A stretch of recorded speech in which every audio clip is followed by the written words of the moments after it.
Hello guys, welcome back to channel iTech world एकेटिव। आज की वीडियो में अपने ऊप्स जावा सब्जेक्ट के लेक्चर नंबर 8 कंटिन्यू करने वाले हैं। बेसिकली यूनिट नंबर 1 का ये लास्ट लेक्चर है। 8th लेक्चर में हमने यूनिट नंबर 1 कंप्लीट कर दिया है। जो आज का जो टॉपिक है वो है पैकेज। सो हम यूनिट नंबर 1 में पैकेज पार्ट को स्टार्ट करने वाले हैं। इससे पहले हमने oops concept and programming structure को अच्छे से डिटेल में देखा था।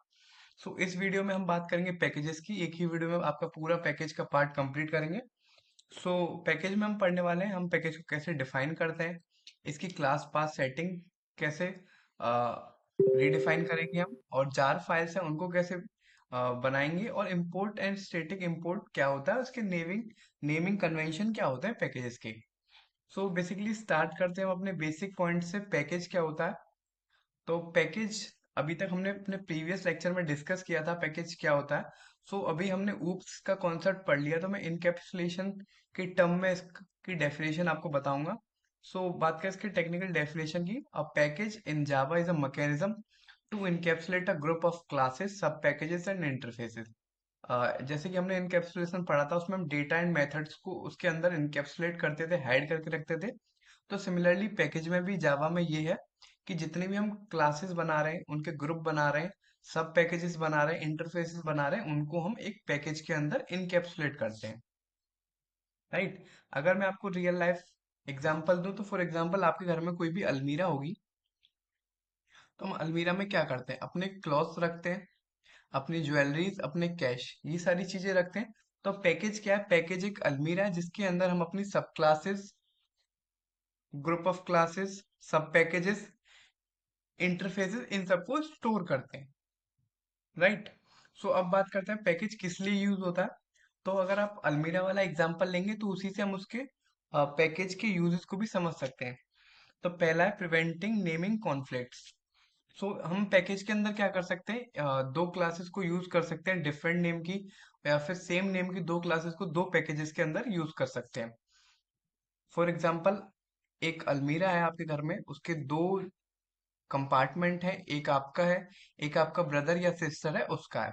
तो सिमिलरली हम पैकेज में भी दो क्लासेस को स्टोर कर सकते हैं, सेम नेम से दो पैकेजेस में, डिफरेंट नेम से एक पैकेजेस में। राइट। दूसरी पॉइंट है making, searching, locating and usage of classes. So आपके जो क्लॉथ्स हैं आपके कंपार्टमेंट में रखे हैं, आपके जो सिस्टर या ब्रदर के क्लॉथ्स हैं वो उनके कंपार्टमेंट में रखे हैं।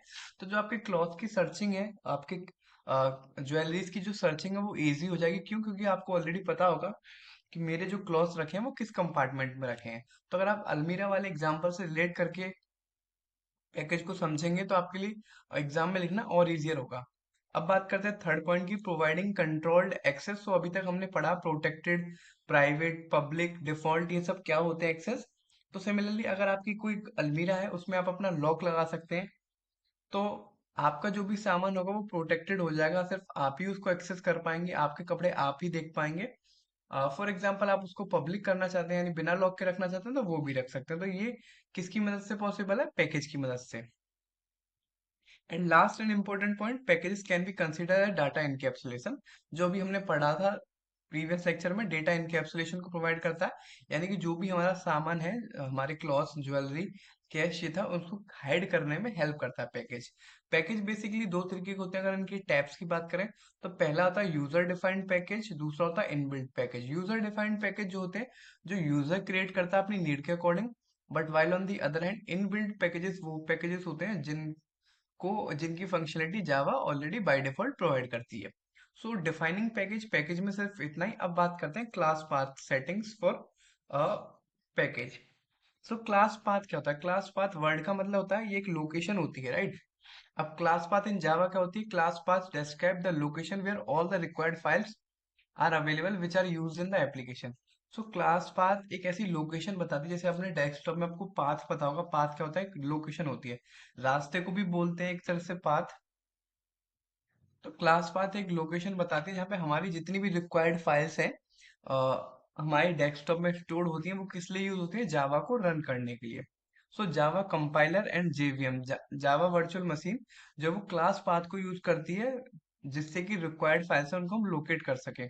अगर हमारे, फॉर एग्जांपल मैं आपको बेसिक एग्जांपल दूं, तो अगर हमें अपने डेस्कटॉप में जावा रन करनी है, तो हमारे पास जेडीके इंस्टॉल होना चाहिए, डाउनलोड करके हमें इंस्टॉल करना पड़ेगा। इसके स्टेप्स हमने प्रीवियस लेक्चर में अपने पढ़े भी थे। सो अगर हमारे पास जेडीके इंस्टॉल्ड है, अगर हम और हमने उसका क्लास पाथ अपने एनवायरनमेंट वेरिएबल में स्टोर नहीं करा, तो हमारी जावा जो है नहीं चलेगी। कई सारे बच्चों को ये प्रॉब्लम इनिशियल स्टेजेस में आती भी है, राइट। सो जावा कंपाइलर जेडीके होने के बावजूद भी हमारी रिक्वायर्ड फाइल्स को रन नहीं कर पाएगा। कई बार क्या होता है, हम जेडीके इंस्टॉल कर लेते हैं बट उसके पाथ को कॉपी नहीं करते एनवायरनमेंट वेरिएबल में जाके, इसलिए हमारा कई बार एरर आता है, क्या, कुड नॉट फाइंड और load main class class name. हमारा प्रोग्राम सही लिखने के बावजूद भी नहीं चलता है, राइट। सो ये एरर हम कैसे रिजॉल्व कर सकते हैं, अपनी क्लास पाथ को सेट करके। बेसिकली सेकंड जो हमने लेक्चर पढ़ा था उसमें हमने क्लास पाथ की बात और डिटेल में करी थी, जब हमने अपना पहला प्रोग्राम चला करके देखा था। सो दो तरीके होते हैं क्लास पाथ को सेट करने के लिए। हो सकता है विंडोज ओएस को यूज करते हो या लाइनक्स ओएस यूज करते हो। तो उसमें हम क्या करेंगे, जेडीके को डाउनलोड करके इंस्टॉल करेंगे। इसके स्टेप्स हम ऑलरेडी डिस्कस कर चुके हैं। तो उसमें क्या, अपने अपने कमांड प्रॉम्प्ट में हमें ये कमांड लिखनी पड़ती है, ये आपको एज इट इज याद करनी पड़ेगी। इंपॉर्टेंट है, सेट पाथ सेमीकोलन सी, ये आपका पाथ है जहाँ पे आपकी जेडीके इंस्टॉल्ड है बिन फोल्डर में, राइट। अब सेमीकोलन यहाँ पे क्या शो कर रहा है इस सिंटेक्स में, सेमीकोलन एक सेपरेटरी की तरह काम कर रहा है, ठीक। ये जो सेमीकोलन है ये एक सेपरेटर की तरह काम कर रहा है। डॉट है, डिफॉल्ट वैल्यू है किसी भी क्लास पाथ की। ये तरीका होता है कमांड प्रॉम्प्ट में, विंडोज में जावा का क्लास पाथ सेट करने के लिए। सिमिलरली लिनक्स में भी, लिनक्स एक आपका ऑपरेटिंग सिस्टम है, उसमें भी आपको कमांड लाइन में लिखना पड़ता है जहाँ पे आपने जावा इंस्टॉल करी है उसको, इस सूडो कोड की मदद से आपको ये कॉपी करना पड़ता है। और उसके बाद आपको ये कुछ लाइंस होती है, इनको एज इट इज लिखना पड़ता है। और आपको ये lines as it is learn भी करनी पड़ेगी। बेसिकली विंडोज वाली लाइन इंपॉर्टेंट है। और उसके बाद अगर आपको क्लास पाथ चेक करना है तो ये उसका सिंटेक्स होता है, इको डॉलर का साइन क्लास पाथ, राइट। ये आपका सिंटेक्स है। अब मैं बात करूं करंट सिनेरियोज की, तो अभी विंडोज में ये वाला तरीका भी यूज नहीं करा था, ना ही लिनक्स में। अब जो क्या है, अब मैंने सेकंड लेक्चर में भी आपको बताया था पैकेजेस, आपको प्रोग्राम रन करके दिखाया था अपनी आईडीई पर। तो उसमें हमने बताया था पैकेजेस क्या होते हैं, कैसे यूज करते हैं। तो उसमें अब मैंने आपको बताया था जेडीके इंस्टॉल करने के बाद आपको अपने डेस्कटॉप पे की सेटिंग में जाकर के, सिस्टम सेटिंग में, एनवायरनमेंट वेरिएबल में जहाँ पे आपने जेडीके इंस्टॉल किया है, उस फोल्डर का पाथ आपको वहां पे कॉपी करना पड़ेगा। उसके बाद ये चलता है। अगर आपको ये चीज सीखनी है तो एक बार आप कोई भी आर्टिकल पढ़ सकते हैं बेस, लेकिन आपको एग्जाम पॉइंट ऑफ व्यू से ये चीज इंपॉर्टेंट है, राइट। सो ये दोनों जो कोड है ये इंपॉर्टेंट है, आप लिख लेना। जहां पर बेसिकली जावा इंस्टॉल होती है, यूजर लाइब्रेरी जेवीएम उसका पाथ है, यहाँ पे कॉपी करना पड़ेगा आपको। और सेमीकोलन और डॉट का मीनिंग क्या होता है वो भी आपको बताना पड़ेगा। सो क्लास पाथ इन जावा में सिर्फ इतना ही। अब बात करते हैं अपने next topic, jar files in Java. Jar files क्या होता है, बेसिकली एक शॉर्ट फॉर्म है किसका, जावा आर्चिव का। अब सीधे इसकी डेफिनेशन देख लेते हैं कि जावा फाइल्स, जावा आर्चिव फाइल्स होती क्या है। तो एक JAR Java archive is a package file format typically used to aggregate many Java class file and associated metadata and resources into one file to distribute application software libraries on the Java platform. Basically करता क्या है, इसको मैं आपको real life से example से समझाऊंगा। जैसे आप व्हाट्सअप यूज करते हो तो उसमें आपकी काफी सारी चैट्स होती हैं। कुछ चैट्स ऐसी होती हैं जो इंपॉर्टेंट होती है, उनको आप पिन कर देते हो। कुछ चैट्स ऐसी होती हैं जो आपकी इंपॉर्टेंट नहीं होती, तो एक आर्चिव नाम का फोल्डर होता है, आर्काइव इसे बोलते हैं। कुछ लोग आर्काइव बोलते हैं, आर्चिव बोलते हैं। तो उसमें जाकर के स्टोर कर देते हैं हम अपनी नॉन इम्पोर्टेंट चैट्स को। तो सिमिलरली जावा आर्चिव आर्काइव में भी यही होता है। जो भी हमारे ऑडियो वीडियो टेक्स्ट इमेजेस ये सब होते हैं, उनको एक फोल्डर में एसोसिएट कर देते हैं, एग्रीगेट कर देते हैं, राइट। अगर मैं सिंपल वर्ड में बोलूं तो jar file is a file that contains a compressed version of dot class files, audio files, image files और डायरेक्टरीज। हम अपने प्रोग्राम में जो भी चीजें यूज कर रहे हैं, फॉर एग्जांपल हम एक 100 MB की वीडियो यूज कर रहे हैं, तो JAR फाइल्स क्या होता है, एक फोल्डर में उस 100 MB की वीडियो को कंप्रेस करके 1 MB या 1 MB 10 KB इन सब में कंप्रेस कर देती है। इसको अभी आप 6 सेम में एक सब्जेक्ट और पढ़ेंगे, डेटा कंप्रेशन। तो उसमें इन चीजों को और आप डिटेल में पढ़ेंगे। अभी के लिए सिर्फ इतना ही याद रखना, कि एक जार फाइल है उसको कंप्रेस कर देता है, उस फाइल को हमें दोबारा करना है तो हम उसको जिप फाइल बन जाती है एक तरह से, उसको दोबारा एक्सट्रैक्ट भी कर सकते हैं।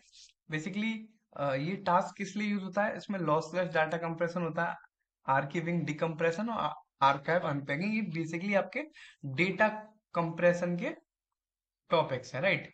अभी के लिए सिर्फ इतना याद रखो, एक फोल्डर क्रिएट कर देता है जिसका नाम होता है जावा आर्काइव, उसमें जितनी भी हमारी फाइल्स होती हैं उनको जिप फॉर्मेट में एक्सट्रैक्ट, जिप फॉर्मेट में कंप्रेस करके स्टोर करता है। क्रिएट अ जार फाइल, अब जावा आर्काइव फाइल क्रिएट कैसे करनी है, तो एक कमांड होता है JARCF कमांड। सो CF क्या होता है, क्रिएट फाइल के लिए कमांड होता है। तो इसको हम, इसका सिंटेक्स होता है, ये काफी इंपॉर्टेंट है, ये आपको एज इट इज लिखना पड़ेगा एग्जाम में। Jar create file, jar file name, input files, ये सिंटेक्स हुआ। यहाँ पे CF क्या है, एक क्रिएट फाइल का एग्जाम्पल है, राइट। और अगर हमें जार फाइल को एक पैक डॉट जार फाइल में कन्वर्ट करना है तो उसके लिए ये सिंटेक्स है, राइट। बाकी ये क्रिएशन क्या है, हमारा सिलेबस में है, तो मैंने आपको क्रिएशन का सिंटेक्स बता दिया किस तरह से हम एक जार फाइल को क्रिएट कर सकते हैं।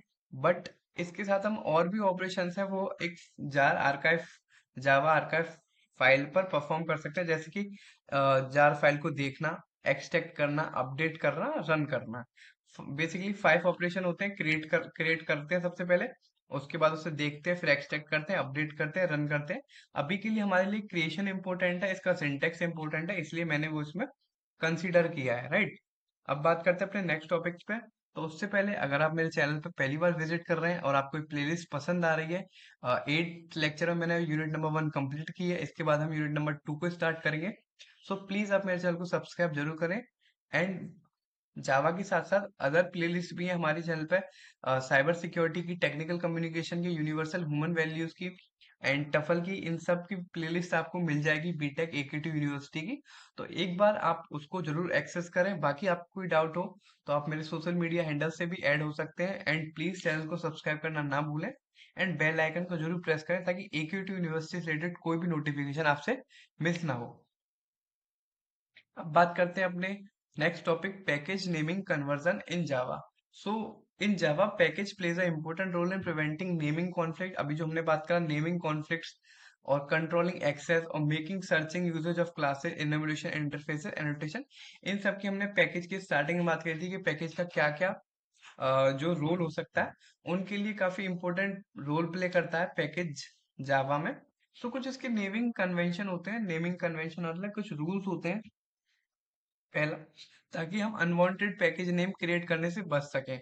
पहला जो है इम्पोर्टेंट, और name should always be in lower case, जो नेम होगा वो आपका हमेशा लोअर केस में होगा, कभी भी अपर केस में नहीं होगा। ये बात याद याद रखना, ये हार्ड एंड फास्ट रूल है, राइट। बाकी they should be period delimited, यानी कि जो जावा में पैकेज होंगे वो सिंगुलर कंटेक्स्ट पे ही होने चाहिए, डबल कंटेक्स्ट पे नहीं होना चाहिए, एक वर्ड का एक ही मतलब होना चाहिए। थर्ड है the name should be based on the company और ऑर्गेनाइजेशन नेम। फॉर एग्जांपल बड़ी बड़ी कंपनीज में जावा यूज होती है, तो उसका पैकेज का नेम जो होगा वो उसकी कंपनी ऑर्गेनाइजेशन नेम से ही मिलता जुलता होना चाहिए, उसी पर बेस्ड होना चाहिए। अगर आपको देखना है हमने पैकेज को कैसे क्रिएट किया, क्लास कैसे बनाई, हमने प्रोग्राम कैसे रन किया, तो लेक्चर नंबर सेकंड में हमने डिटेल में इसको डिस्कस किया लास्ट के 10 मिनट्स में। आपको लाइव अपने आईडी पर जाकर पैकेज क्रिएट करके दिखाया हाईटेक वर्ल्ड के नाम से, तो वहां पर भी इसको आप जाकर के डिटेल में देख सकते हैं पैकेज वाला part. So in order to define a package name based on an organization, we will first reverse the company URL. After that, we will define it by company and include division name and project name. For example, मेरी company का नाम है iTech World, right. अब मुझे अपना कोई उस पर फंक्शनैलिटी बनानी है, किस नाम से, कोई भी मेरा डिवीजन या प्रोजेक्ट होगा, फॉर एग्जांपल जावा की प्लेलिस्ट के नाम से, तो iTech World प्लेलिस्ट हुआ, तो मैं इसको क्या कर सकता हूँ, रिवर्स करके लिख सकता हूँ, for example playlist world I, sorry take I, ऐसे करके मैं अपने, मतलब अपनी ऑर्गेनाइजेशन में मिलता जुलता नाम पैकेज का रखूंगा। ऐसा कोई रूल नहीं है, बट फिर भी ऐसा बोला जाता है, ऐसा होना चाहिए। अब बात करते हैं स्टैटिक इंपोर्टेंट जावा की, काफी इंपोर्टेंट टॉपिक है, 2 मार्क्स के पर्सपेक्टिव से कई बार आ जाता है ये। सो जावा में स्टैटिक इम्पोर्टेंट है, काफी इंपॉर्टेंट कंसेप्ट है जो कि 1.5 जावा के वर्जन में इंट्रोड्यूस हुआ था। इसकी मदद से हम क्या कर सकते हैं, हम स्टैटिक मेंबर को एक्सेस कर सकते हैं किसी भी क्लास के, डायरेक्टली उसकी क्लास के नेम और किसी ऑब्जेक्ट के। राइट, सो एक बार डेफिनेशन है इसकी छोटी सी, 2 मार्क्स में, आप उसको सिंपली लर्न कर लीजिए, एक बार पढ़ लीजिए। क्या बोल रही है, in Java static important import concept is introduced in 1.5 version. ये इंपॉर्टेंट है कि कौन से वर्जन में स्टैटिक इम्पोर्ट आया था। With the help of static import, we can access the static member of a class directly without class name or any object. So इसका मतलब क्या है, किसी भी क्लास में उसके स्टैटिक मेंबर को हम एक्सेस कर सकते हैं डायरेक्टली, बिना उसकी क्लास नेम और उसके ऑब्जेक्ट के नेम पता करे बिना। राइट, सो इसका एग्जांपल दूं मैं आपको स्टैटिक इंपोर्ट का। So we always use SQRT, ये एक मेथड है जो मैथमेटिक्स के मेथड्स को इंपोर्ट करता है। सो इसको हम यूज कर सकते हैं, मैथ डॉट एसक्यूआरटी मेथड। इससे एक फंक्शन जिसे बोलते हैं वो है, एक स्टैटिक इंपोर्ट बनाया हमने। हम एसक्यूआरटी मेथड को हम इंपोर्ट करेंगे डायरेक्टली। इससे क्या होता है, मैथ्स की जितनी भी चीजें होती हैं वो करना आसान हो जाती है। राइट, ऐसा बोलते हैं कौन, according to the Sun micro system. अब आप ये पूछोगे सन माइक्रो सिस्टम क्या होता है, तो लेक्चर नंबर 1 दोबारा देख लेना। सन माइक्रो सिस्टम ही वो कंपनी है जिसने जावा को क्रिएट किया। सो वो बोलती है कि ये कोड का रीडेबिलिटी, उसको पढ़ना, उसको कोड करना आसान कर देती है। लेकिन अकॉर्डिंग टू प्रोग्रामिंग एक्सपर्ट, कुछ ऐसे एक्सपर्ट है जो प्रोग्रामिंग में बहुत सालों का एक्सपीरियंस लेके बैठे हैं, तो वो बोलते हैं कि इम्पोर्ट स्टैटिक मेथड यूज करना कई बार अच्छा नहीं होता। क्यों? क्योंकि कंफ्यूजन पैदा करता है। इससे क्या होता है, जब तक इसकी कोई स्पेसिफिक रिक्वायरमेंट ना हो तब तक के लिए स्टैटिक इंपोर्ट में हमें नहीं जाना चाहिए। अब इतनी बात हो गई है 2 मार्क्स के पर्सपेक्टिव से, तो हो सकता है 7 मार्क्स में भी आ जाए। तो 2 मार्क्स में आ रहा है तो आपको सिर्फ डेफिनेशन लिखनी है। ये 7 मार्क्स में आ रहा है, वैसे 7 में नहीं आएगा, ये दोनों टॉपिक मिलकर के आएंगे पैकेज वाला। अगर स्टिल आता है तो आपको एग्जाम्पल देना पड़ेगा, उसके बाद हम एक एडवांटेज की बात करेंगे, फिर एक डिसएडवांटेज की बात करेंगे। तो एडवांटेज क्या है, if user want to access any static member of class then less coding is required. अगर किसी यूजर को स्टैटिक मेंबर को एक्सेस करना है तो इसमें कोडिंग उनको बहुत कम करनी पड़ेगी। बट वहीं उसका डिसएडवांटेज क्या है, स्टैटिक इंपोर्ट कई बार प्रोग्राम को अनरीडेबल, यानी रीड करने में डिफिकल्ट और अनमेंटेनेबल बना देता है, अगर आप उस फीचर को कई बार रीयूज करेंगे तो। अब एक छोटा सा एग्जांपल देख लेते हैं प्रोग्राम का, क्योंकि मैंने आपको बोला था पैकेज जो है काफी इजी टॉपिक है, सिर्फ थ्योरी बेस्ड है, सब में इसमें सिर्फ आपको 1 या 2 प्रोग्राम पढ़ना पड़ेगा। तो पहला प्रोग्राम है, एक हम इसमें प्रोग्राम बनाएंगे जावा का बिना किसी स्टैटिक इंपोर्ट के। तो इसमें क्या है, क्लास नेम है Geeks public static word main है। इसमें क्या, 4 2 2 इसमें मैथ, इसके स्क्वायर निकाला, इसका पावर निकाला, इसका एब्स्ट्रैक्ट निकाला। राइट, तो ये क्या है, इसका आउटपुट दोनों का सेम आएगा। तो ये वाला जो आपका एग्जांपल है, ये किसका है, विदाउट स्टैटिक इंपोर्ट। जो हम स्टैटिक इंपोर्ट पढ़ रहे हैं इसको विदाउट यूज करें, ये आपका लेफ्ट वाला एग्जांपल है। और इसको यूज करें आपका राइट वाला एग्जांपल है। राइट, अब इसको यूज करा हमने कहाँ, अब एक लाइन है जो इंपॉर्टेंट है, आपको लिखनी पड़ेगी। प्रोग्राम दोनों as it is simple same है, एक याद कर लीजिए आपको दूसरा याद हो जाएगा। तो ये वाली लाइन है, इंपोर्ट स्टैटिक, जो हम पढ़ रहे हैं, import static Java dot language dot math. तो ये हमने इंपोर्ट करा है स्टैटिक को, जो कि Java dot lang dot math, ये इंपॉर्टेंट है। इसके बाद हमने यूज किया है सिंपल, वो ही पूरा प्रोग्राम है, और इसका आउटपुट भी दोनों के सेम आएंगे। बट ये विदाउट इंपोर्ट स्टैटिक है, ये विद स्टैटिक इंपोर्ट है। राइट, इसी के साथ आपकी यूनिट नंबर 1 टोटली कंप्लीट होती है। इसके नोट्स आपको वीडियो के डिस्क्रिप्शन बॉक्स में और पिन कमेंट में मिल जाएंगे, वहां से जाकर के आप इनको एक्सेस कर सकते हैं। बाकी वीडियो अच्छी लगी हो तो उसको लाइक करना ना भूलें। अगर और कोई डाउट हो तो आप कमेंट बॉक्स में लिख सकते हैं। अपने दोस्तों के साथ इस वीडियो को जरूर शेयर करें, और चैनल को सब्सक्राइब करना, बेल आइकन को प्रेस करना बिल्कुल ना भूलें। Thank you so much.